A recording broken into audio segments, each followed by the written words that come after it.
Muito boa tarde para todos aqui no estado da Califórnia. Já boa tarde a querer ser noite. Muito boa noite para aqueles que nos acompanham na costa leste dos Estados Unidos ou em qualquer outra parte. Esta é, aliás, a última sessão de um longo dia que começou às 8 da manhã do segundo, ou melhor dito, terceiro oficialmente, mas segundo dia do Congresso da Luz American Education Foundation e que terminará amanhã com sessões entre as 8 da manhã e a 1h30 da tarde. Portanto, o Congresso tem, como todos vós sabeis, o tema Cravos em Setembro, com ponto de interrogação, or Carnations in September, pegando obviamente numa tradição que é muito nossa, que é da lenda ou do milagre, conforme queiram descrever, obviamente, da Rainha Santa. E, portanto, de rosas em janeiro passamos para cravos em setembro. Muito obrigado aos três convidados que todos vós conheceis aqui no estado da Califórnia, com toda a certeza, aqueles que nos acompanham em outras partes, possivelmente também, são caras subejamente conhecidas, que é, portanto, José Luís da Silva, Idalmiro da Rosa e Miguel Ávila. Eu, obviamente, que vou pedir, em primeiro, a eles que se apresentem num breves dados biográficos de 2 ou 3 minutos, para aqueles que não os conhecem, e ao mesmo tempo, e antes de eles começarem, agradecer-lhes, obviamente, agradecer aos três. Iríamos ter duas presenças femininas para aqueles que possam, no mundo da igualdade, dizer, mas como não tiveram, mas na realidade as duas não puderam estar presentes. E, na realidade, também temos tido outros painéis com 3 mulheres e um homem. Portanto, estamos mais ou menos iguais nesta questão do género. Este, infelizmente, não tinha as duas senhoras que nós havíamos convidado, que são duas pessoas subejamente conhecidas. Eu não as quero pôr em situação difícil, por isso que não vou dizer o nome delas, mas podem-me mandar que são duas pessoas subejamente conhecidas na nossa comunidade, uma do norte e a outra do centro da Califórnia.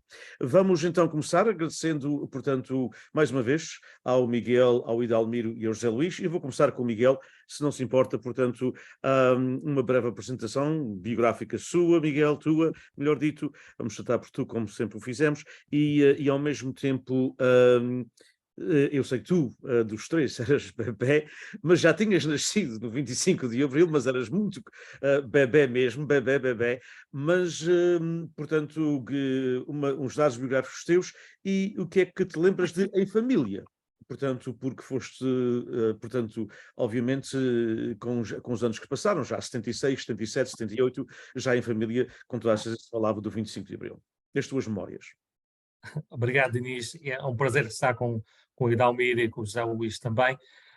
Miguel Ávila, sou natural de Angra do Heroísmo, na Ilha Terceira. Sou licenciado em Biologia e com mestrado em Administração Pública. Sou vice-presidente numa multinacional de dispositivos médicos na área de cardiologia e doenças vasculares. Tenho responsabilidades por qualidade, por assuntos regulamentares e assuntos clínicos nessa empresa. Terminei os estudos aqui, já na Califórnia, na Universidade de São José. Sou casado há 25 anos, tenho 2 filhas, ambas na secundária atualmente, e uma delas quase a ir para a universidade. E também faço parte, claro, da família, somos proprietários do jornal Tribuna Portuguesa, do qual sou diretor.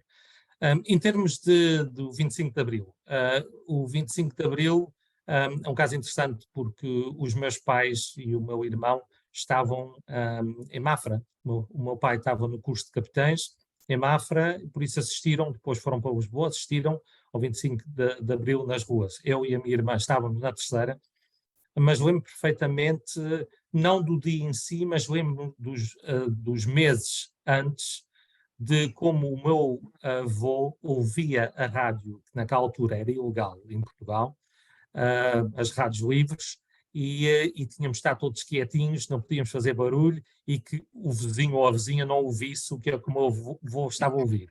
Lembro perfeitamente disso.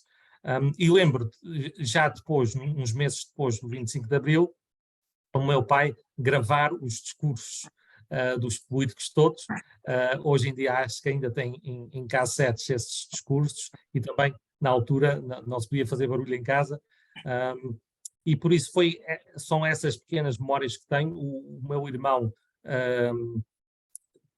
tem um grande dom para desenho, e já nessa altura, nessa altura ele tinha 4 anos, no 25 de Abril, ele desenhou a experiência que teve em Lisboa.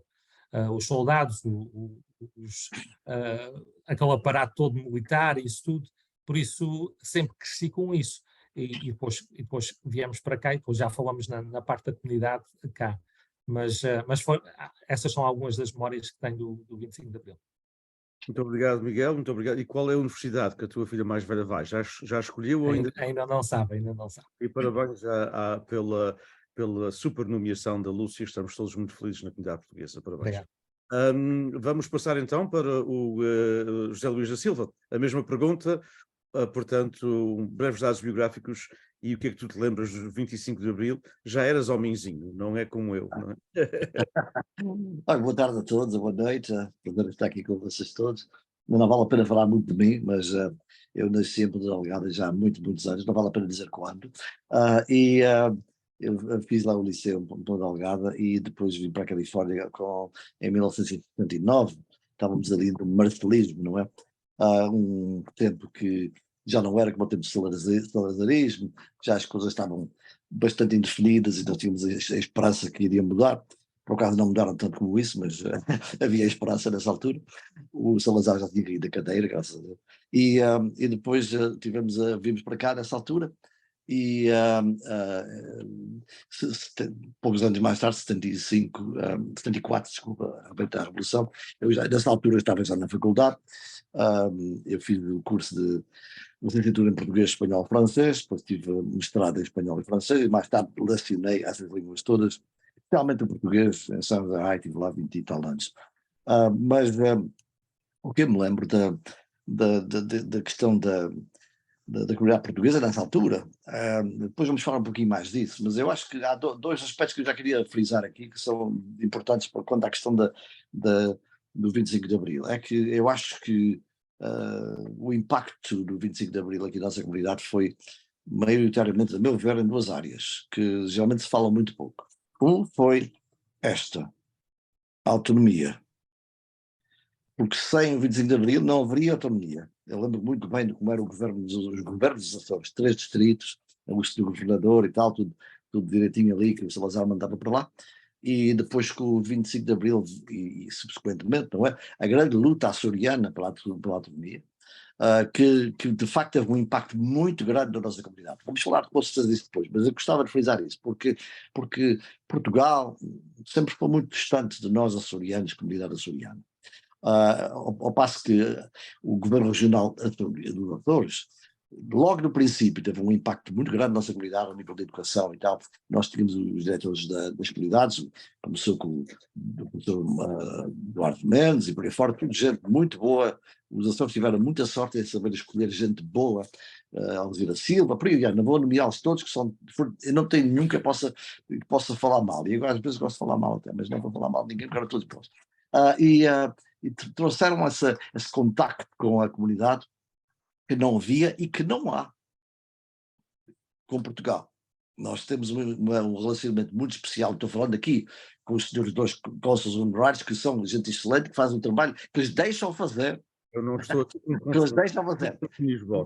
E não é culpa de ninguém daqui, nem entidades daqui, mas é que nós precisamos de um contacto muito mais afetivo com Portugal, e nós temos esse contacto com os Açores. Então, voltando um pouquinho atrás, a autonomia foi uma coisa que eu reparei logo, pouco depois, um ano ou dois depois,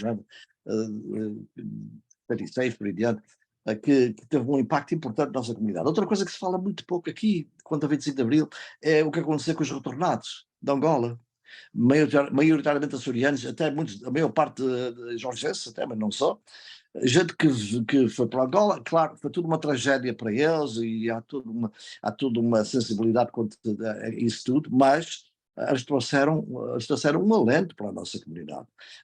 Foi gente formada, gente com experiência do mundo grande de Angola, e podia dar nomes, mas vou dar um: José João Encarnação, a maior figura da rádio que eu conheci aqui na Califórnia, por exemplo, e há tantos. Vê muita gente de Angola que revitalizou a nossa comunidade. Nós tínhamos tido a nossa experiência, dos pós-capelins, que foi importantíssima, mas não se fala muito, acho que pomos debaixo do tapete muitas vezes a questão do doutorado, porque é uma questão um pouco espinhosa, por várias razões, mas eles foram muito importantes. E vou ficar por aqui por enquanto. E na realidade essa foi a última onda migratória. Portanto, foram os retornados, porque depois do abalo sísmico vieram poucas pessoas, ao contrário do que se esperava, que viria uma avalanche da terceira, e de São Jorge, e também alguns da Graciosa, mas não veio, porque já tínhamos essa tal autonomia que ajudou as pessoas a refazerem as suas casas. Aliás, foi o grande momento que marcou a governação do Dr. Mota Amaral, e ele dilo sem problema nenhum. E Dalmiro, portanto, também uma apresentação tua e onde é que estavas e o que é que te lembras do 25 de Abril? Boa noite, praticamente a toda a gente, ainda boa tarde cá na Califórnia, para os que nos seguem no Zoom. Os meus agradecimentos ao professor Diniz por se ter colega, cônsul, por o convite, e é um prazer estar aqui com duas ilustres figuras, como o professor José Luís e o amigo Miguel Ávila. Bem, falando um pouco, eu então gosto de falar muito de mim, eu sou diferente do professor José Luís.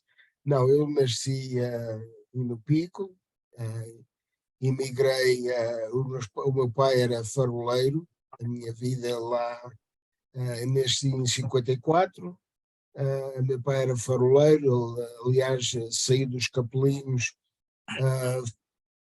foi para as Lajes e depois veio ter para a Piedade, no farol da Ponta da Ilha, e foi praticamente, embora tenha nascido em São Roque do Pico, mas foi nesse farol que vivi a maior parte do meu tempo em Portugal.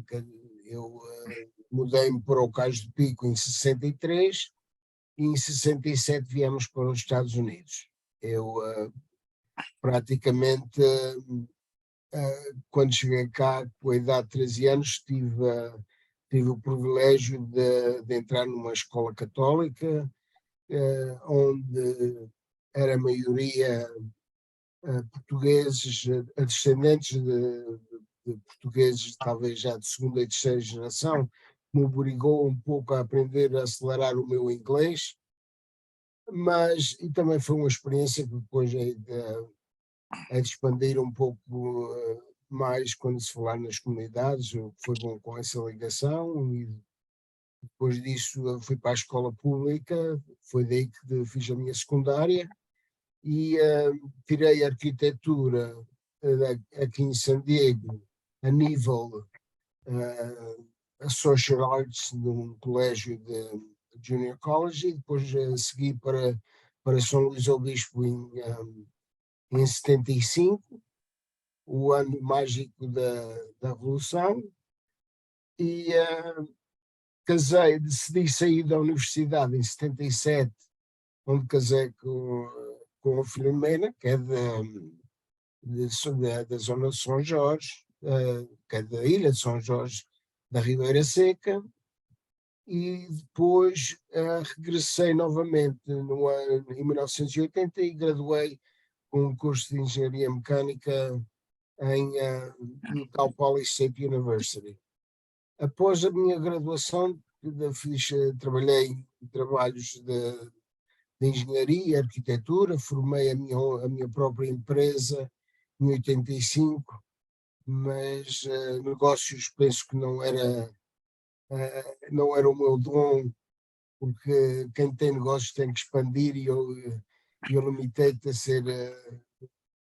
ter um negócio praticamente só para mim, e que era só eu, e o meu filho depois mais tarde me ajudou.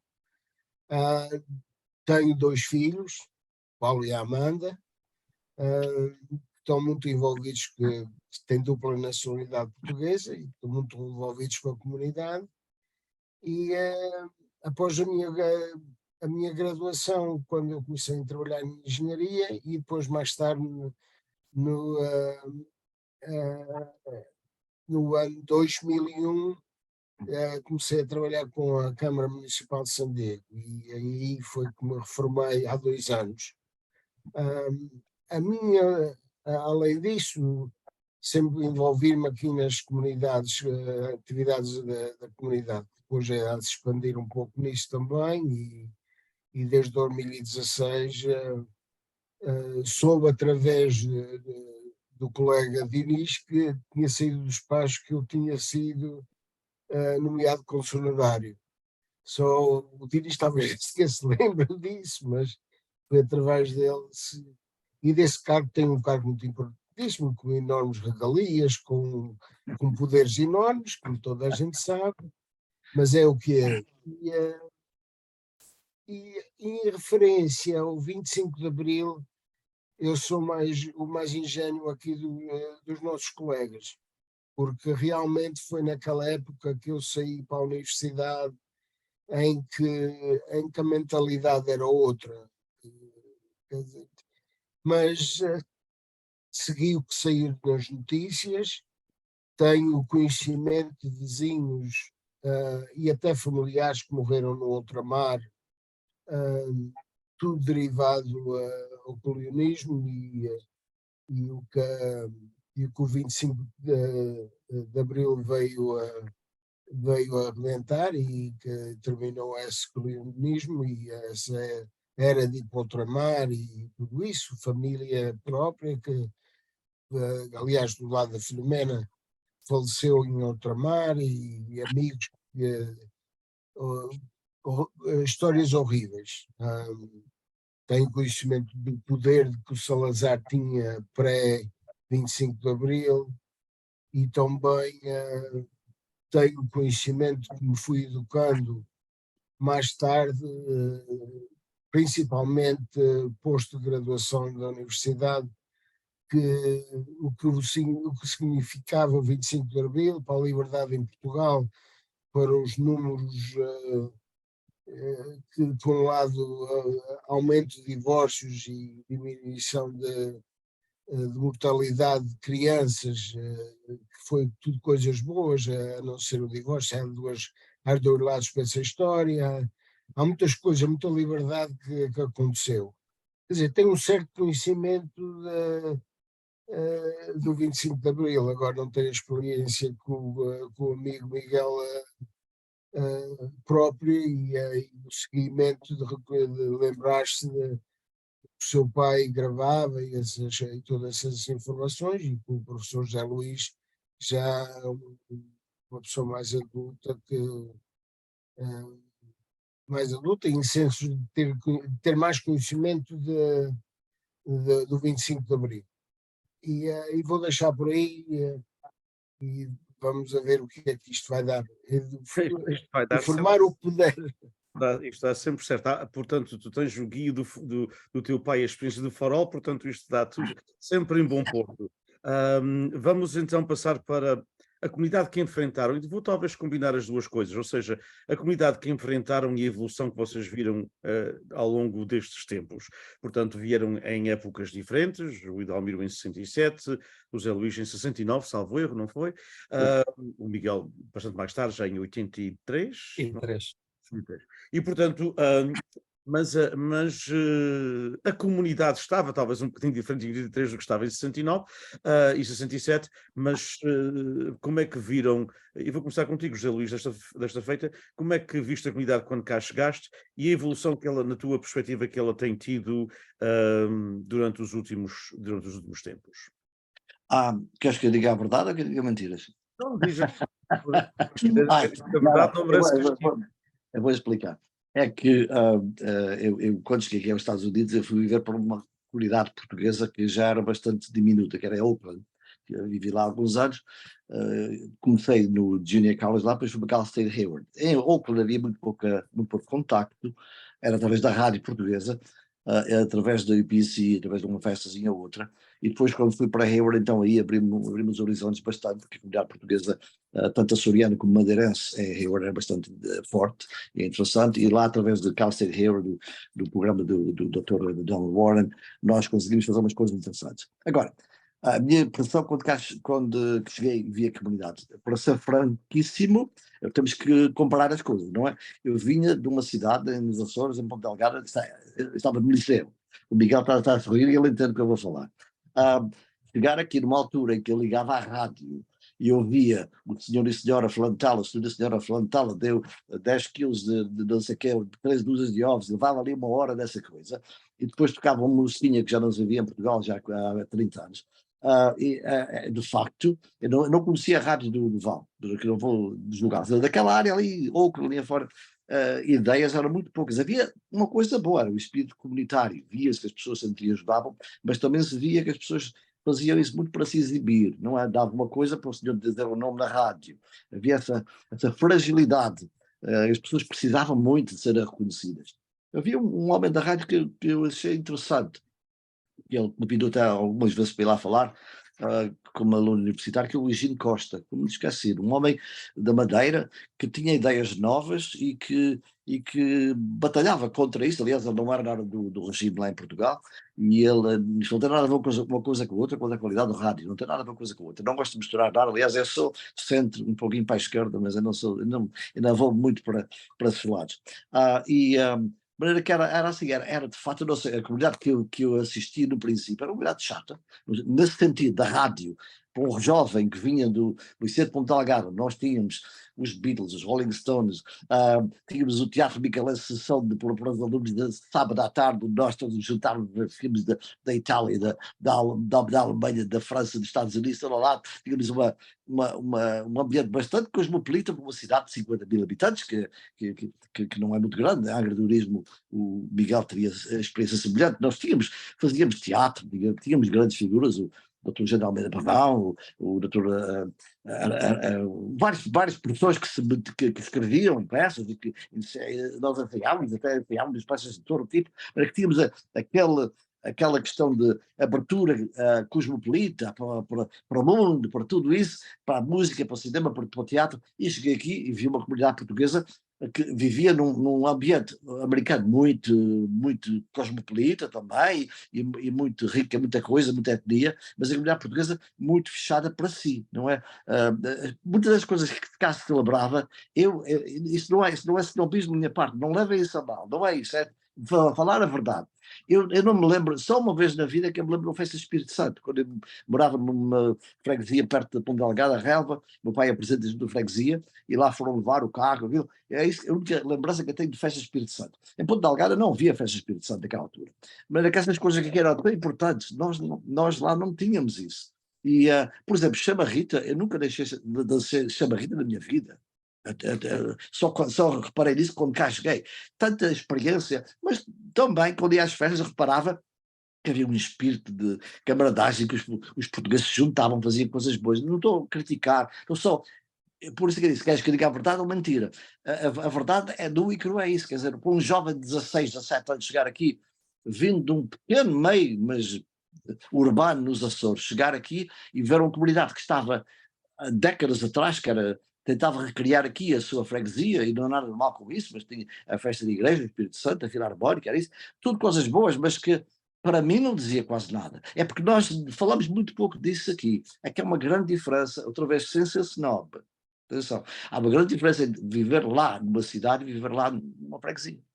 E porque havia muito mais oportunidades, muito mais. Também havia um certo elitismo, e que eu tenho que confessar que havia. Os meninos do liceu eram especiais, não é? Havia os meninos do liceu e os meninos do campo. Nós tínhamos isso muito, isso era uma dádiva, entre aspas, do salazarismo. O salazarismo dava a quarta classe de toda a gente, e para ir para o liceu era poucos, não é? De maneira que eu vim desse mundo, não estou a vangloriar esse aspecto, mas é a verdade. Perguntar-me qual foi a minha experiência, cheguei aqui e fiquei, onde é que eu estou, não é? Que mundo é este? Eu acho que no Val vocês teriam outra experiência disso, porque vocês tinham sempre uma comunidade mais vasta. Eu fui para Auckland, como eu já disse, um lugar muito limitado para mim, naquela altura a comunidade portuguesa, que seria açoriana e um pouco madeirense também, já estava a morrer nessa altura. Havia São Leandro, muito forte, o IPC era um foco da comunidade portuguesa. Depois a Hayward então é que me abriu muito os olhos, e a partir daí, e com o Dr. Donald Warren, que sempre se interessou muito pelos portugueses da Califórnia, a partir daí eu comecei a interessar muito pela questão da nossa comunidade, de analisar as coisas, e depois até assim dei uma aula em Cal State Hayward, numa sessão de verão, sobre a comunidade portuguesa da Califórnia, e a partir daí sempre me interessei sobre isso. Então, há essa dicotomia, esses dois lados que eu trouxe, e que encontrei, depois tentei reconciliar os dois, e hoje em dia estou muito feliz por estar aqui, muito mesmo.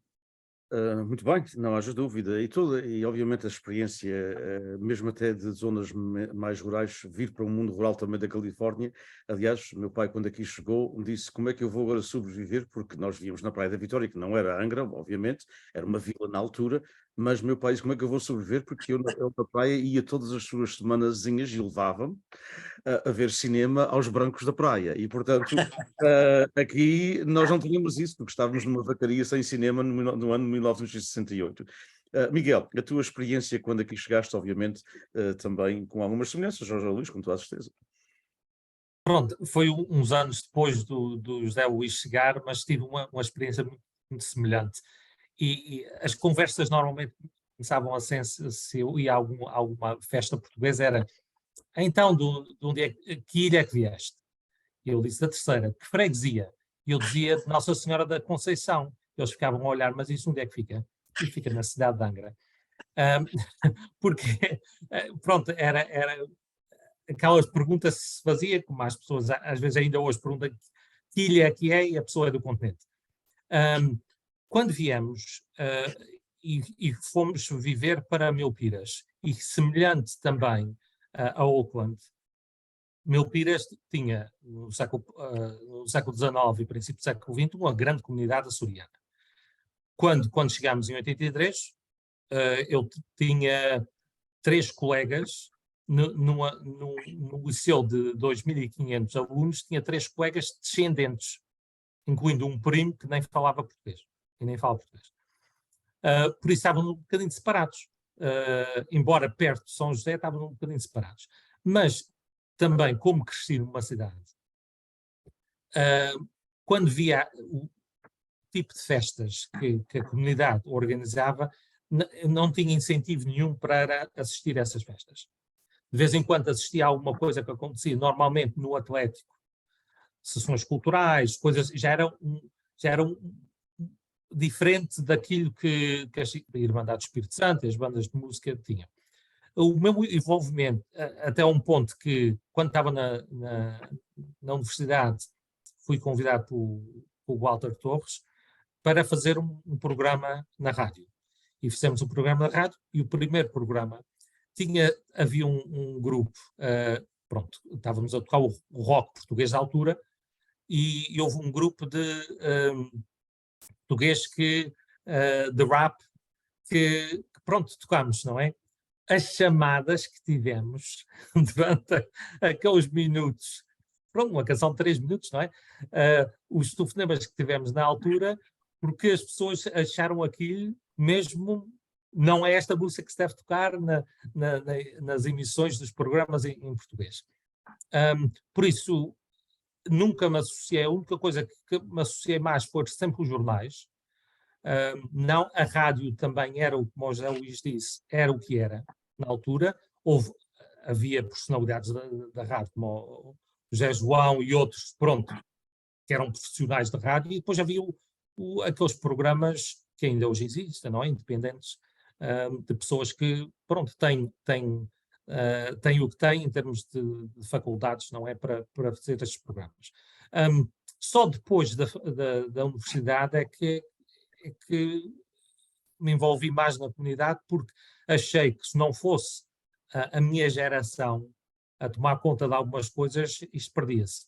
E voltávamos ao que aconteceu nos anos 40 e princípios dos anos 50, que a comunidade estava praticamente toda inserida na sociedade americana, praticamente já não se falava português, e foi essa tentativa de se manter a língua e a cultura, mas a cultura não a cultura é sempre as mesmas coisas, é sempre as sopas e carne, e é sempre assim, que não tem nada de mal, que faz parte da nossa cultura, não é?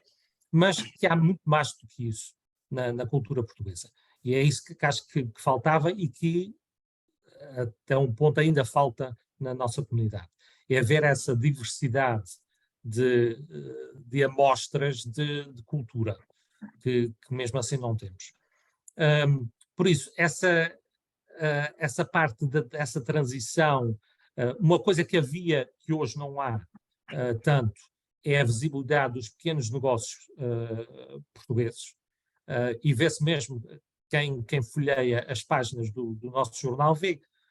Antigamente, via-se as pessoas com os seus negócios a anunciarem, e hoje em dia já trabalham para outras empresas e já não tem tantas empresas portuguesas.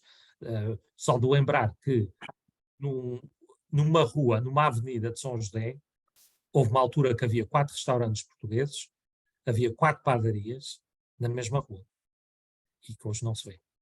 Por isso, pronto, as coisas mudaram.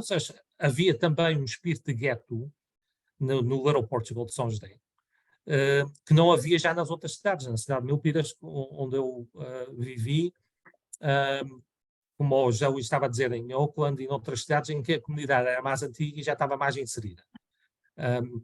E esta coisa de haver guetos também não é bom, porque, pronto, acolheu essa vaga de imigração pós-vulcão dos Capelinhos, mas as pessoas vão evoluindo e vão se mudando e vão fazendo as suas vidas, e os filhos e netos, pronto, já não estão sempre nessa zona, e mesmo na costa oeste vê-se isso já também. As comunidades que haviam e esses guetos que haviam portugueses já deixam de existir, embora ainda continuem mais do que aqui na Califórnia. Por isso, acho que é uma situação interessante essa da transição de quem vem de uma freguesia, e pondo aqui a situação do 25 de Abril, temos que ver, quando eu falava no 25 de Abril, e fiz vários eventos na universidade sobre o 25 de Abril, muitas pessoas na nossa comunidade não relacionavam com isso. Porquê? Porque podiam, alguns, claro, tiveram na guerra, mas os que viveram sempre na sua freguesia ou na sua aldeia, a PIDE nunca entrou lá. Nunca tiveram censura, porque nunca viram censura. Quem estava numa cidade, quem estava no meio disso, o meu pai queria fundar uma livraria na Vila das Velas, em São Jorge, no princípio dos anos 70, e foi proibido. O ministro de Lisboa proibiu. E depois ele abriu uma galeria de arte e vendeu livros. Pronto, conseguiu a mesma coisa, mas as pessoas que não tinham essa experiência, não é? Que depois, quando se falava no 25 de Abril, não relacionavam com isso. As pessoas que tinham vindo para cá antes dessa época. E passamos para o Idalmiro. Bem, O que é que tu quando chegaste cá em 67, em Santiago? Eu vim para cá em 67 e, falando em isolamento com Portugal, era aqui no sul da Califórnia. Quer dizer, a nossa comunidade em San Diego era limitada ao jornal português que vinha do norte da Califórnia, chegava uma semana mais tarde, depois de ser distribuído, mas eu felizmente eu olho sempre de uma maneira mais positiva cá em San Diego. Eu entrei na comunidade e, como disse, em 68 fui para a escola católica, onde a maioria dos alunos, mesmo da maioria, que eu me lembro, éramos 4 que tinham imigrado de Portugal. O resto era tudo alunos da segunda e terceira geração. E acontece, como todos têm o conhecimento, do YP Boats, os barcos de guerra, os atuneiros que foram convertidos para dar apoio de logística, só diziam que era de logística, mas envolvidos em outros conflitos, na era da guerra, e daqueles de segunda e terceira geração foram criados com aquele patriotismo americano que era mesmo, não era aceitável aceitar. Eu me lembro muito bem, muitos de vocês devem ter conhecimento ou talvez já ouviram que, quando eu cheguei cá, o meu nome é Idalmiro, para uma criança que não sabe português é difícil e o dizer. E os miúdos de 13 anos que eu tinha, quando fui para lá, let's call him Wally. E aqui na comunidade portuguesa, aqui de San Diego, há pessoas que nem sequer continuam a chamar esse nome Wally, pessoas com quem eu criei. E eu lembro-me de vir para casa e a tia Carlota, que era casada com o comendador José Vitorino, deixou o seu nome aqui marcado em San Diego, dizer, não tens problema, daqui a 5 anos já te podes tirar a tua cidadania, já te podes mudar o teu nome para o Wally e tudo isso. Era uma mentalidade muito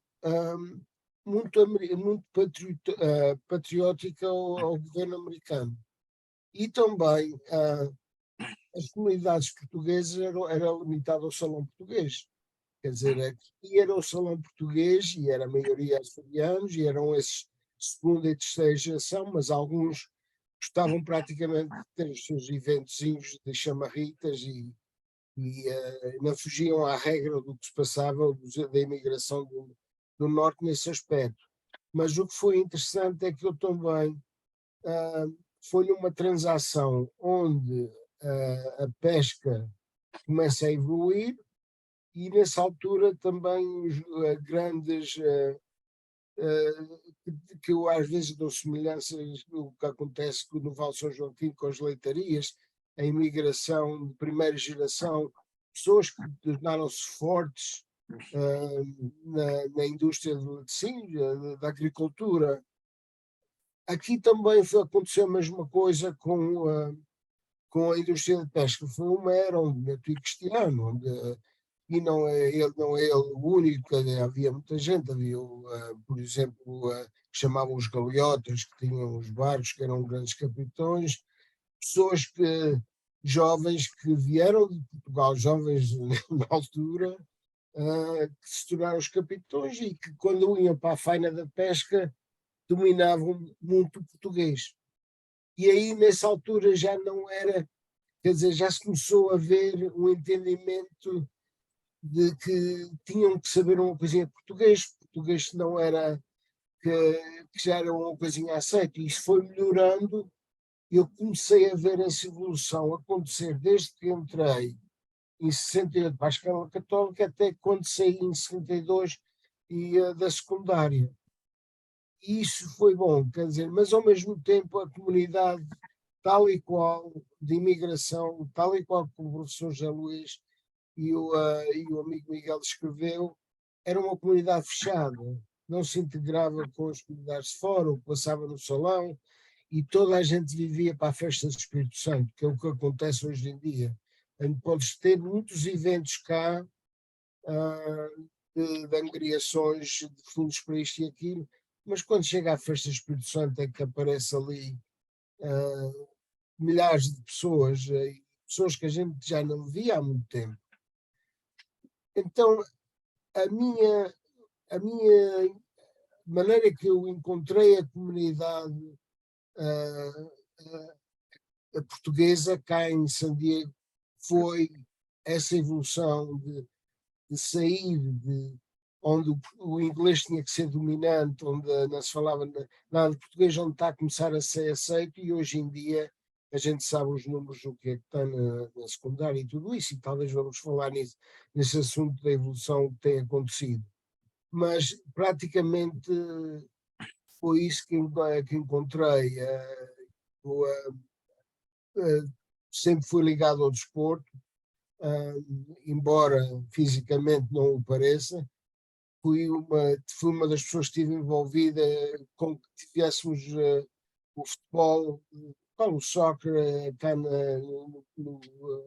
na secundária do Point Loma High School. E envolvi-me assim nesse aspecto, porque também havia uma coisa, a juventude às vezes não era bem recebida por aqueles que controlavam as organizações. Quer dizer, agora... E às vezes torna-se difícil, embora hoje em dia já seja muito diferente, que estou a falar cá em San Diego, a juventude ou os mais jovens é que estão a a liderar o Salão Português. Mas também há outros casos que eu passei aqui durante essa era, por exemplo, a fundação da Aliança Açoriana. A Aliança Açoriana, porque é que foi fundada? A Aliança Açoriana foi fundada para defesa, para ajuda, para que os Açores fossem independentes caso o 25 de Abril desse para o todo. Quer dizer, eu lembro-me bastante disso. Eu sou sócio a 147 e eu penso que os meus pais ainda tinham um número muito mais baixo, mas em termos da rádio não havia, quer dizer, começou depois o Paulo Goulart, que depois acabou de falecer na zona de Fresno, tinha um programa semanal de meia hora. Havia um outro sujeito que também estava muito ligado ao Luso American, que morava na área de Santa Maria, que já faleceu hoje em dia, também tinha um programazinho semanal cá embaixo, mas era só o que havia, não havia, e além disso pedia-se alguém de família que mandasse um jornal ou qualquer coisa. Só San Diego não teve o luxo, embora vocês pensassem que no norte, que eram coisas mais fechadas e tudo isso, norte e centro, cá embaixo era mesmo o isolamento total naquela era, cá em San Diego. Falando do passado, vamos para a frente. Exato. Só 3 comentários muito rápido, antes de passar à próxima. Portanto, a questão dos nomes, até muitas vezes, como todos nós sabemos, mas só para as pessoas que nos acompanham, particularmente nos anos, na passagem do século XIX para o século XX, era uma questão de sobrevivência, portanto, porque ninguém queria ser Pereira, toda a gente, e Perry, e era uma questão até mesmo de sobrevivência quando passavam por Ellis Island, os nomes eram trocados, portanto, se não trocavam aí, trocavam depois mais tarde. A questão que o Miguel trouxe, e muito bem também da Pete, também se via um bocadinho em algumas zonas, talvez porque nós estávamos junto da praia, não é? Mas também não era uma cidade, ainda não é uma grande cidade, os meus amigos praenses ficam chateados comigo, mas mas meu pai, por exemplo, gostava muito do carnaval e saía em danças de carnaval e houve anos em que eles ensaiavam 2 assuntos, porque quando iam a uma dança para uma freguesia perguntavam: há aqui alguém da PID? Porque a gente conhecia-se, não é? E eles diziam: não, aqui não há ninguém, não é? Então tinham uma coisa a malhar um bocadinho no governo. Quando chegava, olha, a gente não sabe, aqui umas famílias que a gente não sabe bem, então não faziam aquele assunto que era perfeitamente, portanto, inócuo. E por último, só um comentário, como o José Luís disse, a questão da língua portuguesa, é que houve uma geração, há várias gerações, como nós sabemos, na questão da rádio, e houve de facto o princípio de uma geração. O nosso pioneiro, segundo o Dr. Meião Dias, é o José Vitorino, que era da Ilha Terceira e, portanto, analfabeto, não sabia ler nem escrever, mas logo a seguir a ele vem um homem chamado Artur Ávila das Lajes do Pico, que de facto publicou livros e que disse em 1900, quando o Miguel falou da questão da língua portuguesa, que disse em 1947 a 48, quando começaram a haver outros programas de rádio, a aparecer outros, ele dizia: a língua portuguesa anda de muletas na Califórnia. Portanto, e depois vieram outros, porque na realidade houve ali um período, particularmente o Artur Ávila e a sua Rosinha, portanto, que faziam programas que é pena hoje não termos estes registros, porque era um homem extremamente culto das Lajes do Pico. Vamos passar então para a comunidade de ontem, para a comunidade de hoje. Muito brevemente, desafios. Quais são nas vossas perspectivas? E para não começarmos sempre com o José Luís, eu vou começar com o Miguel. Portanto, da tua perspectiva, Miguel, quais são os principais desafios que nós temos na comunidade portuguesa, e se tem já alguma solução mágica para os mesmos? Acho que um dos desafios é que ainda temos muitas organizações.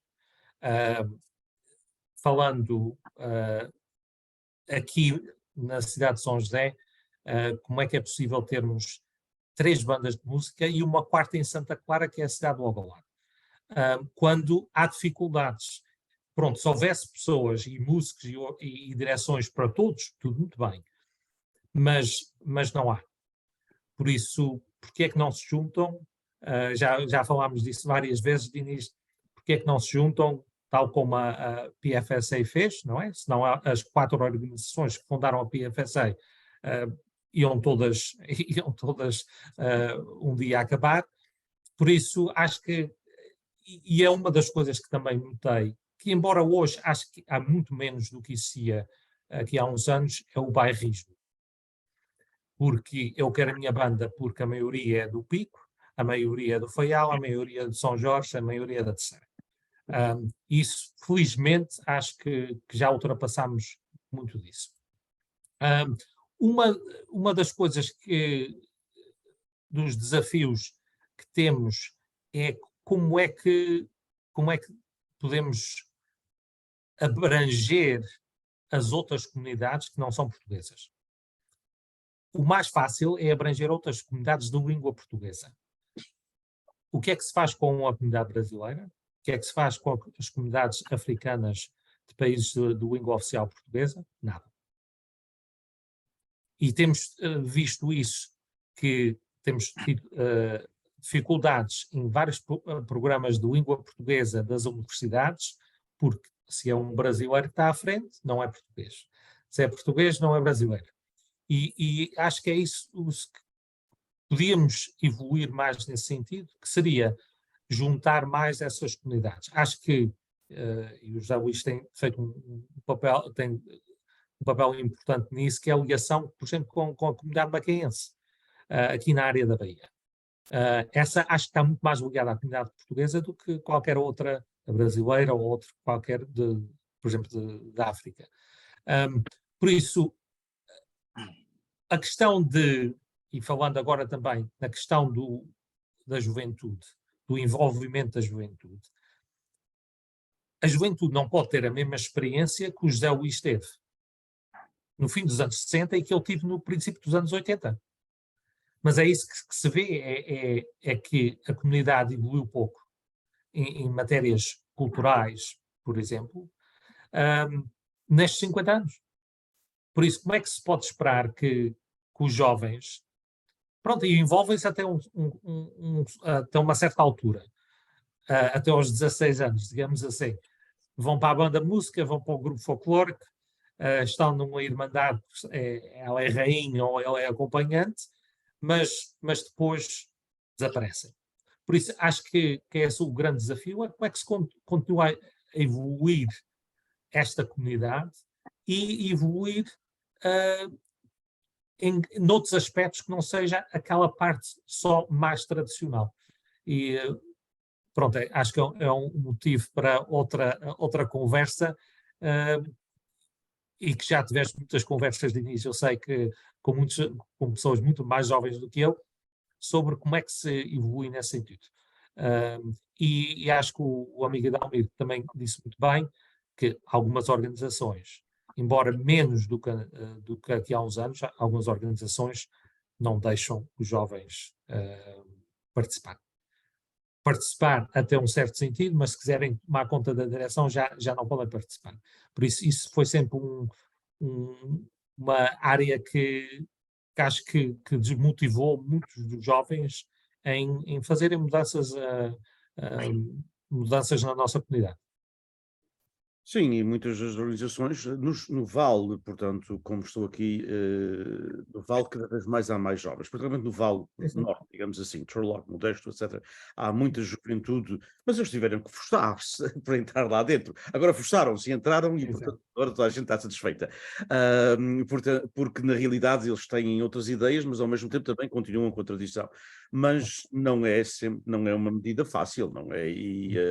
Quer os jovens, quer também as mulheres, não é? Ainda não foi há muito tempo que nos foi dito aqui, portanto foi o ano passado, quando falamos com uma das nossas intervenientes sobre a questão do género nas nossas comunidades, e ela falava de uma organização no centro da Califórnia em que as mulheres ainda vão para um outro quarto conversar enquanto os homens têm a reunião. E, portanto, isso ainda acontece em alguns sítios, infelizmente.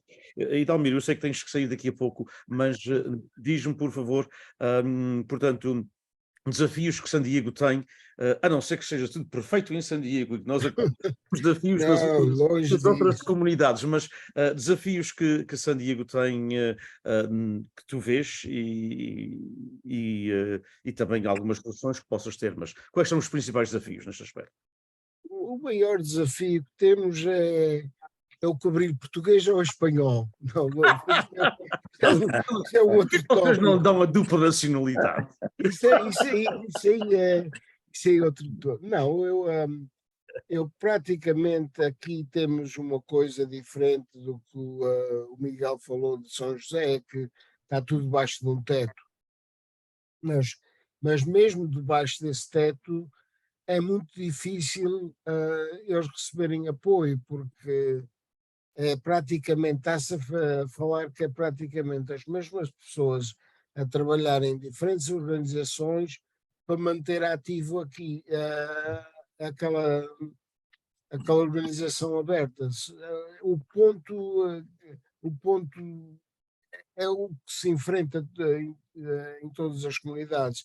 E também um grande desafio trazer os jovens e ver se isso, por exemplo, na nossa Filarmónica aqui em San Diego, é porque enquanto eles estão ainda até nível high school e vivem em casa, gostam de participar, mas depois chegam a certa altura, o mundo é muito maior para eles fora da comunidade portuguesa hoje em dia do que realmente. Eu falo dar um passeio para baixo e ir para as discotecas e envolvem-se noutra coisa.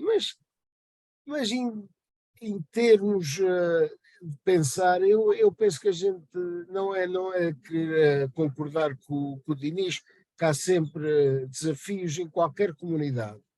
Mas temos uma juventude que está à frente do Salão Português. O Salão Português é é o coração da nossa comunidade portuguesa. Dali sai a casa de todas as organizações. E isso eu vejo sempre muito interesse nisso. Quer dizer, vejo, por exemplo, dentro do salão abrir-se um mercadozinho que eu fiz aqui há anos, mais um amigo, mais o Fernando Leal, isso aumentou durante o Covid, foi o que aumentou praticamente as despesas do salão. Abrir-se, por exemplo, para o bingo à quinta-feira, isso tem ajudado financeiramente enorme. Mas, por exemplo, a Filarmónica tem que ir buscar músicos, tem que pagar músicos americanos para manter a Filarmónica ainda ativa. Isso é o grande desafio. Mas são desafios em todas as comunidades, quer dizer, não é só numa nem outra que seja melhor do que outras, mas eu penso que ainda os desafios cá há assuntos muito piores em muitos lugares. Eu concordo, concordo 100% com o Miguel, o que está acontecendo com as filarmónicas em Santa Clara e São José é uma coisa que deviam mesmo pensar, porque é só falta de tempo. Mais cedo ou mais tarde começa a falhar uma e depois outra e depois ficam praticamente sem nada. E é uma grande parte da nossa cultura e é um grande desafio que estamos a ter cá em San Diego, é como manter a filarmónica ativa cá em baixo. Falando de uma coisa que eu te gostaria de voltar atrás, a comunidade portuguesa tem sido bem recebida pela comunidade americana e tem sido reconhecida pela comunidade americana. O caso desse foi nos anos 90, quando a ideia foi abordada para mudar o nome da rua para a Avenida de Portugal. Se não fosse o Peninsula, the Planning Board, o Peninsula Planning Board, que controla a região americana, se não fosse as entidades americanas que deram apoio, tanto o variador da Câmara que trabalhou comigo sobre esse assunto, até mesmo o próprio Presidente da Câmara, Quer dizer, não tinha sido possível, porque uma das coisas que eu tive que fazer foi arranjar, eu e pessoas que se envolveram, vamos lá saber que há sempre uma organização por trás disto e um conjunto de pessoas que fizeram isto possível. Mas tivemos que obter assinaturas de todos os donos das propriedades que havia cá na Avenida de Portugal. E as negativas que tivemos primeiro foram dos próprios portugueses. Quer dizer, se querem coisas portuguesas, vão para trás para Portugal. Foi uma das respostas. Só eu queria que isto é um ponto importante que eu devia ter falado previamente, mas nunca é tarde desde o momento que é falado. Mas é praticamente o que eu tenho, assim que o tempo está a ficar curto. Só vou dar a oportunidade para o Dinis continuar, talvez com outras perguntas. José Luís, não, na realidade, aliás, e um dia destes temos que fazer um programa sobre o recenseamento, porque acho que os números, eu fico sempre surpreendido quando há, porque San Diego tem 21.000 pessoas de origem portuguesa, e portanto elas devem estar dispersas, obviamente, porque segundo o recenseamento, o Condado de Duarte tem 10.000 e a gente mantém uma Filharmónica com 55 músicos, portanto, ou estes aqui são quase todos músicos, vocês têm o dobro da população, não é? De origem portuguesa, mas está obviamente bastante dispersa. José Luís, entretanto, comunidade, desafios, tu tens não só... Rapidamente, Diz. não, rapidamente dois. O primeiro, muito breve, jovens, não é? É o nosso maior desafio, talvez, porque talvez sempre a dizer precisamos de jovens organizações, mas eu acho que estamos a tentar colocar um círculo dentro de um quadrado e vice-versa. Quer dizer, nós queremos que os jovens façam aquilo que nós fizemos. E eles não vão fazer isso. Primeiro que não têm tempo, não têm paciência, não se interessam, têm outros interesses, mas poderiam fazer outras coisas. E eu acho que precisaríamos era de nós, mais velhinhos, pensarmos com eles o que é que se vai fazer de novo, o que é que lhes interessa. Nós, se não lhes passamos a bola, se queremos que eles joguem o nosso jogo sempre, eles vão se desinteressar, porque eles têm outros interesses e outro tempo, outra maneira de trabalhar. Qual é o jovem que tem paciência para estar numa reunião de 4 horas em que se fala de tudo e de todos, menos daquilo que é preciso falar?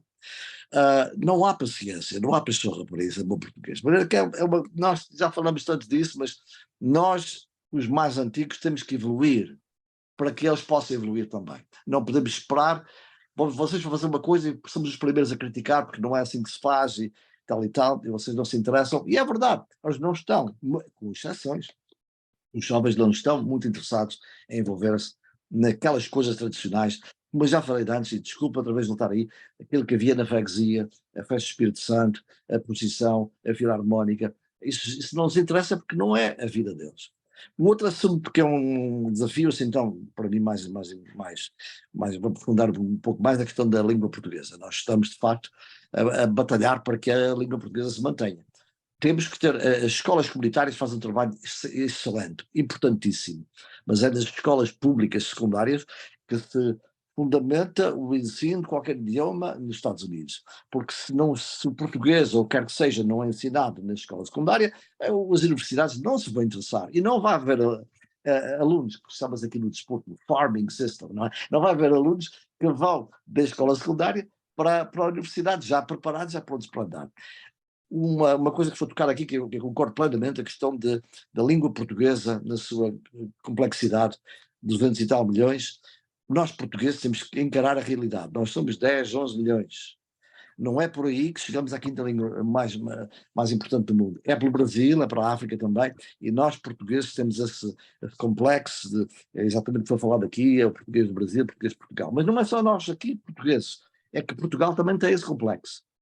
Portugal, governo português, e eu posso provar isso, o ministro também pode. Nós, quando éramos professores de apoio ao ensino de português da Califórnia, trabalhamos muito para formular um plano estratégico para o ensino de português da Califórnia, e esse plano tinha uma das bases que era a língua portuguesa e a língua e culturas lusófonas, língua portuguesa e culturas lusófonas, para englobar isso. E nós trouxemos professores da Davis, temos exemplos muito bons de professores brasileiros, por exemplo, a Stanislaus, o professor Alvim, e a Davis também, de uma professora brasileira. Nós temos exemplos muito bons de de intercâmbio entre o português de Portugal e o português do Brasil. Mas eu fiquei boquiaberto quando era professor de apoio ao ensino de português, quando eu de facto trabalhei, como o Miguel disse, com a comunidade macaense, essa é mais fácil, com os brasileiros. Eu também trabalhei e eu estava pronto para dar um apoio através de materiais e tal, e o Instituto de Camões cortou as asas e disse: não podes. Não podes apoiar com materiais a comunidade brasileira. Bem, se somos uma comunidade multinacional com a mesma língua, porque é que Portugal, o Brasil, a Angola não dão as mãos verdadeiramente, em vez de falar, fala-se muito da língua portuguesa, uma língua global, blá, blá, blá, blá. Isso é uma treta. Nós temos é que trabalhar, dar as mãos e há problemas dos dois lados. Nesse meu Brasil, há problemas de atitudes, tanto de Portugal como do Brasil. Um exemplo claro, aqui bem pertinho, a nossa amiga Joanne Malta Weingard, ela trabalhou e continua a trabalhar muito por um programa comunitário, e ela tinha uma professora brasileira excelente para ensinar. Mal os pais souberam, chegaram e viram que ela era brasileira, torceram o nariz e foram-se embora. Nós portugueses temos esse complexo, não é? Eu digo a verdade, o falar do Brasil, como o Dri já disse várias vezes, como o Lessa Queiroz disse, é um português como açúcar. Não é melhor nem pior. O nosso português de todas as modalidades, acho que isso é uma barbaridade incrível. Nós que somos açorianos sabemos muito bem que a diferença linguística de uma ilha para a outra, vocês conhecem São Miguel, depois tem Terceira, tem São Jorge, todos nós temos diferenças. Vocês vão para o Alentejo, nós somos um país pleno de variedade linguística, mas se são os outros, esses já não podemos, temos de separar. E é por isso que os programas de português das universidades têm falhado muito, porque não souberam ou não puderam aliar-se à lusofonia. Já está a acontecer cada vez mais. Há uma esperança nesse sentido. Mas vocês estão vendo que eu estou muito entusiasmado com essa ideia, porque irrita-me que nós não possamos, porque eu fui professor de francês e fui professor de espanhol, e não havia essa coisa. Não havia. Eu tive professores de universidade que eram da Espanha, que estudavam cultura do Peru, e excelentes professores, e ninguém dizia nada. Mas imagina que isso ia acontecer ao contrário. Se fosse um professor de Portugal, do Brasil, ensinar a cultura dos Açores, por exemplo, as pessoas diziam: lá brasileiro, não é? Temos que crescer linguisticamente. Não, e nós temos um projeto na Fresno State que ainda está, portanto, em embrião, mas que é para tentar, que o José Luís conhece muitíssimo bem, que é para tentar, portanto, recrutar professores de espanhol que tenham interesse na língua portuguesa. Alguns até tiveram aulas de português, para serem, portanto, para abrirem um curso na sua escola. Portanto, terem a formação, é uma formação de 2 anos, e poderem abrir um curso na sua escola. E foi-me dito por uma entidade portuguesa, foi-me dito claramente que isso não convém ter um mexicano a ensinar português. Convém que o senhor, até quisera eu ter, portanto, e todos nós, quiséramos nós termos 55 mexicanos a ensinar em português. Porque, como eu disse, portanto, esta entidade diplomática portuguesa. Meu caro, se fosse assim, nós não tínhamos professores de inglês nos Açores, por exemplo, e também em Portugal continental. A maioria dos professores de inglês dos Açores eram açorianos ou continentais que tinham estudado inglês. E eu fartei de ensinar espanhol e francês. Não é por aí. Eu queria só apenas, antes da última questão, a questão das festas do Espírito Santo, como o José Luís disse, mas sabem que eu penso, e poderei estar completamente errado, all wet, como se diz em inglês, mas eu penso que as festas do Espírito Santo ainda são a força que liga a nossa comunidade. Eu acho que eu vejo no Val, não sei, e o Idalmir acabou de dizer também San Diego, mas, por exemplo, há 2 testemunhos que gostaria de vos dar muito rapidamente. Clarksburg, portanto, é uma pequena comunidade, o Miguel está a dizer que sim conhece, não é? Uma pequena comunidade a norte de Sacramento. Fica ali quase na zona de Yolo County, não é? E, portanto, é uma comunidade que fez uma festa do Espírito Santo este ano, que o meu filho, que vive em Sacramento, foi porque gostava de comer umas sopinhas, e foi à festa do Espírito Santo. Adorou porque era diferente, muito diferente. Tinham tascas, tinham isto, tinham aquilo, tinham food booths. Era mais uma feira do que uma feira. Tiveram o seu desfile, as suas coisas todas. Mas tinha, talvez, segundo ele me diz, e os meus cálculos, quase 800 pessoas. A festa tem 110 anos. Se nós voltarmos a 110 anos atrás, não havia mais de 150 pessoas em Clarksburg de origem portuguesa. O mesmo em Selma. Selma estava com um grande problema. Selma já não tem portugueses praticamente. E Selma estava com grande... Fica a 20 minutos de Fresno. Estava com problemas em manter a festa. A senhora, a Teixa Cardosa, que muitos de vós conheceis, a Teixa, portanto, através de uma locutora da televisão, do CBS 47, que é de origem portuguesa, foi ao canal, teve uma entrevista até muito generosa para um canal americano de 8 minutos, isto é muito tempo, teve uma entrevista de 8 minutos, eles tiveram que ir buscar mais 20 e tal mesas e cadeiras e tudo, porque... tiveram o dobro das pessoas, e as pessoas que foram à festa nem eram portuguesas ou eram de terceira e quarta geração e diziam, e o meu avô falava disto, e nem sequer sabia que isto fazia-se aqui em Selma. Eu penso que as festas do Espírito Santo ainda nos podem unir se nós usarmos o que o José Luís também acabou de dizer. Os jovens até gostam das festas, isso então gostam, porque vão se divertir, vão estar com os seus amigos. Não sei se vocês sabem que aqui no Val, o que tem mais festa, mais gente nas festas, não sei se querem, se sabem, e acho que sabem, eu penso que o Miguel sabe, particularmente através do pai, são as vacadas e as touradas. Tem uma percentagem de jovens, eu fiquei o outro dia abismado, eu fui a uma só para ver mesmo, e com 3.500 a 4.000 pessoas, e seguramente mais de 25% eram jovens com menos de 30 anos. E eles estavam a gostar daquilo, até mais pela parte social. Eu não sei se eles estavam a ligar ao touro ou à vaca, mas é como nos Açores também nós não ligamos, a não ser ao quinto touro. Enfim, mas o espaço é vosso. Vamos à última pergunta. Então, valores de abril, que são liberdade, não há repressão, não há ditadura, como disse esta manhã o comendador Jorge Betancourt, a paz, fim da guerra e fim do colonialismo naquele caso, e a justiça, e uma cidadania livre em democracia. Quais os nossos desafios aqui na Califórnia para vivermos na comunidade? Esses desafios de abril, e desta vez, para não começar com o Miguel, vou começar com o Idalmiro. Idalmiro, como é que estamos em termos de democracia na nossa comunidade, na tua opinião? Eu, outra vez, é muito... exemplos do 25 de Abril dentro da comunidade... Não, mas achas que difícil. as pessoas não têm problema nenhum em dizerem a sua opinião?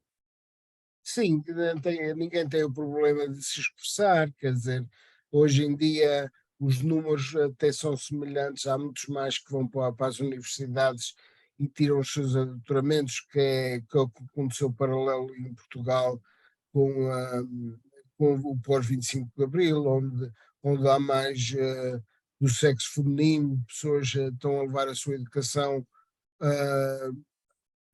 em maior quantidade do que em referência aos homens. O aumento tem aumentado desde 1975 em Portugal. Aqui em San Diego também é a mesma coisa, há mais pessoas que vão para as universidades, que também foram forçados por a indústria da pesca ter falido. Quer dizer, isso levou a comunidade a ser forçada e levou os pais a dizerem, não, vocês têm que seguir o exemplo da comunidade americana e têm que tirar o seu curso e ser mais forte aí. Mas eu vou terminar a minha, quer dizer, talvez uma coisinha fora do contexto, mas há coisas muito positivas que está acontecendo cá em San Diego entre a comunidade. Olha, por exemplo, uma com a ajuda de um professor astrónomo em Sacramento, que recentemente foi aprovado academicamente um estudo sobre o cabrilho. Não estava a brincar, em que se pode debater academicamente que os espanhóis, quando disseram que cabrilho era natural de Palma de Rio, significa que foi naturalizado.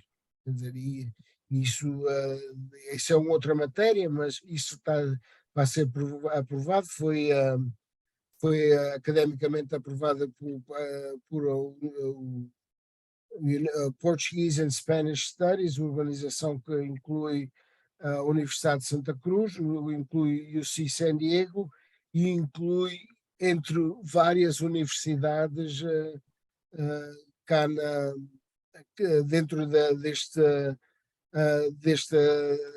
associação académica disso. Só isso é algo positivo. Outra coisa é que temos a tentar fazer uma germinação onde a comunidade americana está muito interessada em fazer uma germinação com a cidade do Porto, são coisas positivas que temos, mas comparando com o 25 de Abril e para não sair muito fora do tema, a comunidade portuguesa aqui em San Diego sempre levou para um outro lado único, onde eles seguiram a sua própria rotina. Agora a integração está acontecendo com a comunidade americana, isso é muito positivo, e praticamente eu não posso me expressar mais na matéria sobre isso, mas sobre o 25 de Abril. Exatamente, e aliás a gente podia ter uma conversa, e não temos tempo, mas podíamos ter uma conversa sobre, por exemplo, o papel da Aliança Açoriana. Aliança é uma conversa em si A Aliança própria. Açoriana era o plano de José de Almeida para toda a Califórnia, e ele só conseguiu em San Diego, ele não conseguiu em outras partes. A Aliança Açoriana era o plano, eu estive no comício do Dr. José de Almeida, de quem eu gostava como ser humano, mas a Aliança Açoriana, a gente pode... um dia temos que, de facto, falar dessa, porque houve algo político em San Diego, aliás. Exato, e podemos... A criação da Aliança Açoriana foi um combate político de San Diego, não é? E foi a única comunidade que teve esse... Podemos talvez juntar ainda uma das pessoas que estiveram diretamente envolvidos assim, que a maioria já faleceram.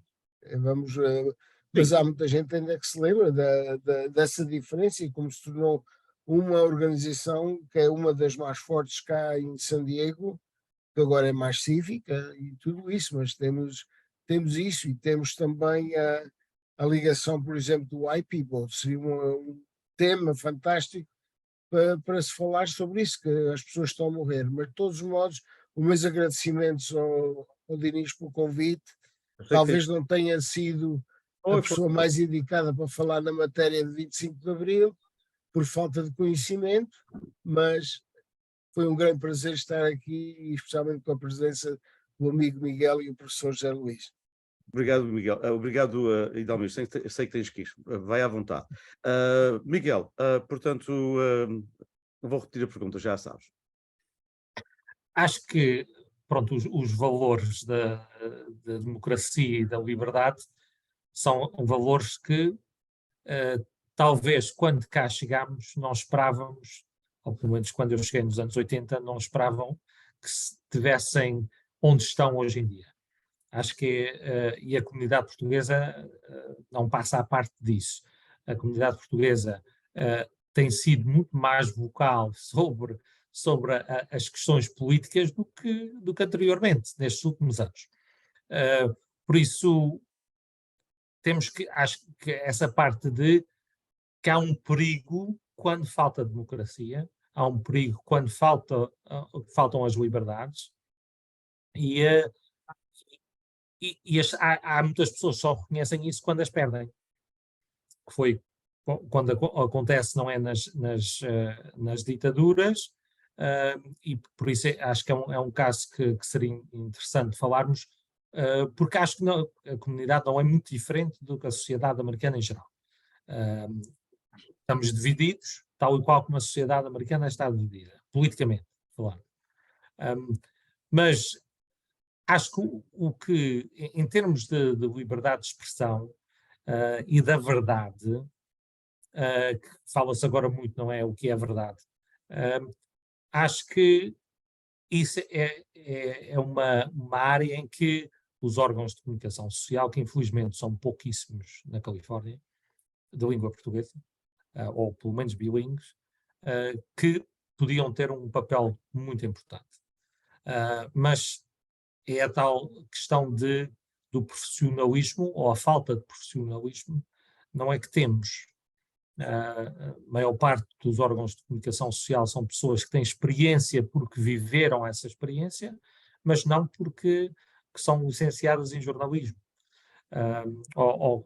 Pronto, ou que têm esta experiência através da faculdade. Mas acho que os valores continuam a ser os mesmos e acho que devemos celebrar, agora que no próximo mês de Abril, que se celebram os 50 anos do 25 de Abril, acho que se devia celebrar. Acho que ainda há, infelizmente, na nossa comunidade, um medo de se falar de Abril. E tal qual como se celebram outras datas importantes na história de Portugal, acho que se deve celebrar, especialmente uma data tão importante como são os 50 anos do 25 de Abril. Em tudo o que se faz na vida, houve coisas muito positivas, houve coisas menos conseguidas. Acho que é outra questão que também há muito receio em falar sobre a descolonização, o processo todo, e especialmente dos retornados, o que perderam e como regressaram a Portugal, muitos deles depois vieram, emigraram para cá.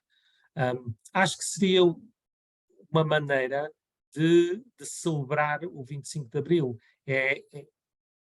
que é um valor de Abril, é o valor de podermos falar em liberdade, de podermos falar, de cada um ter a sua opinião, logo que podemos nos respeitar uns aos outros.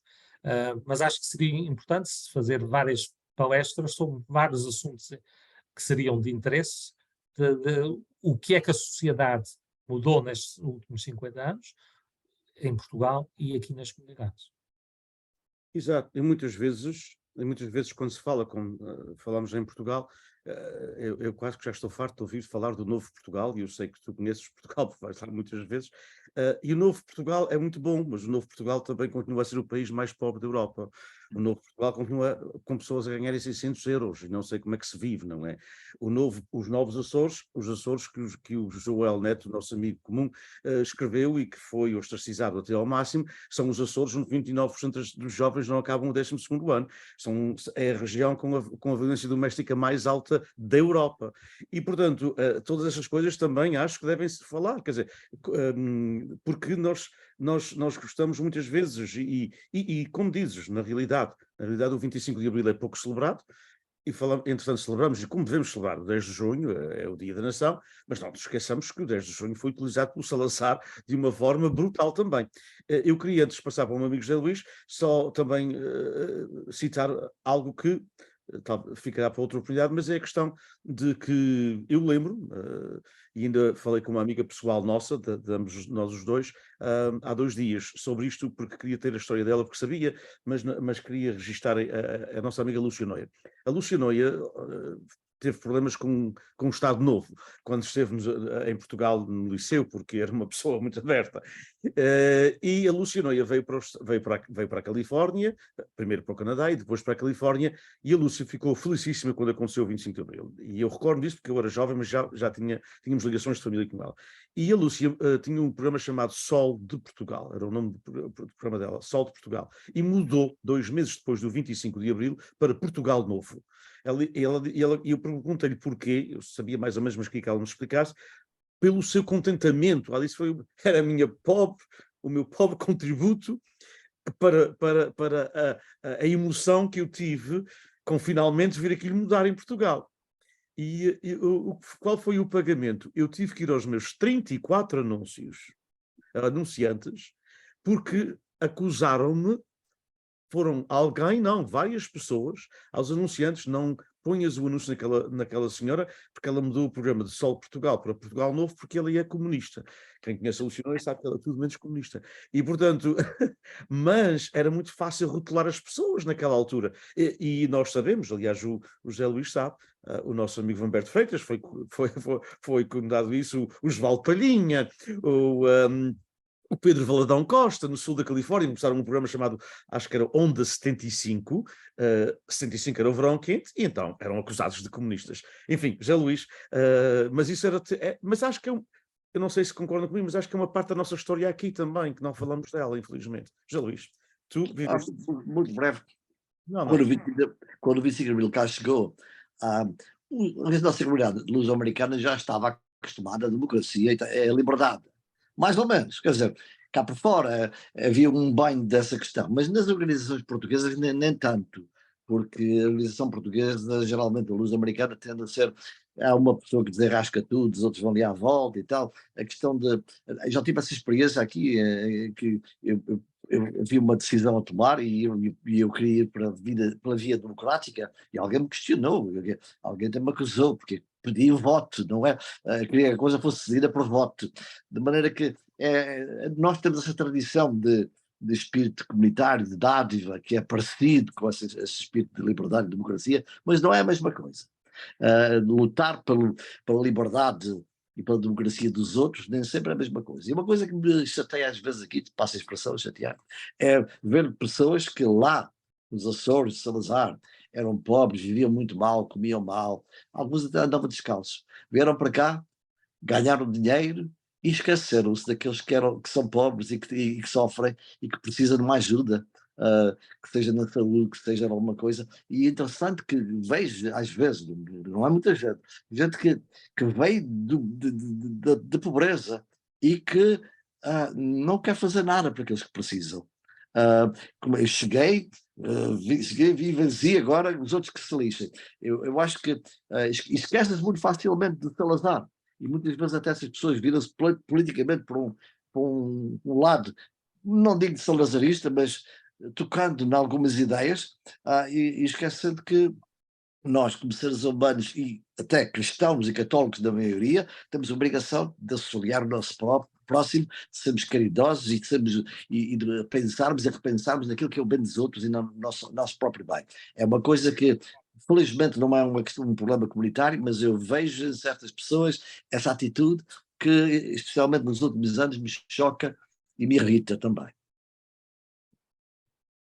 Enfim, nós podíamos continuar a conversar, mas vamos chegar ao fim. Agradeço-vos muito. Na realidade, só muito rapidamente, acho que nos falta causas. Eu penso que nos anos.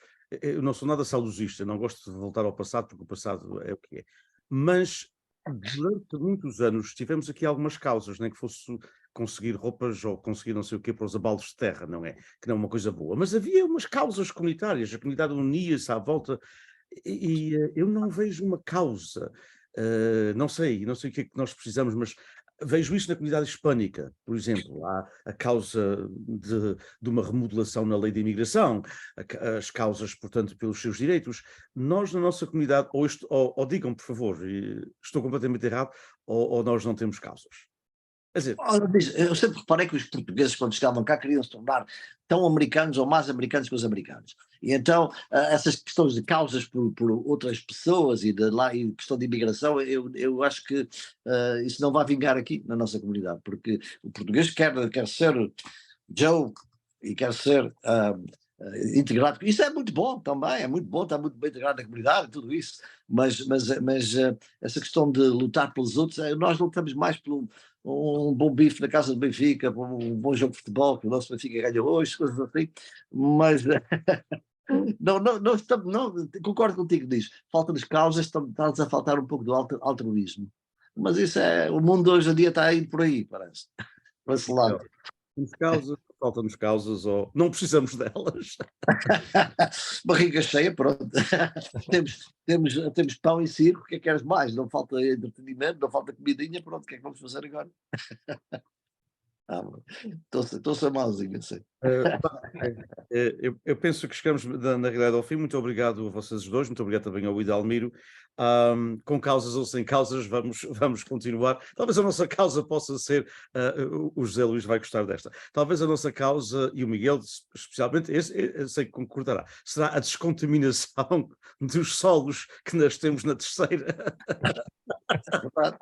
Uma causa açoriana, descontaminar os solos que nós temos na terceira que precisam ser descontaminados. Foi uma forma de terminar. Muito obrigado a vocês dois, muito obrigado ao Idalmiro e muito obrigado a todos que nos acompanham.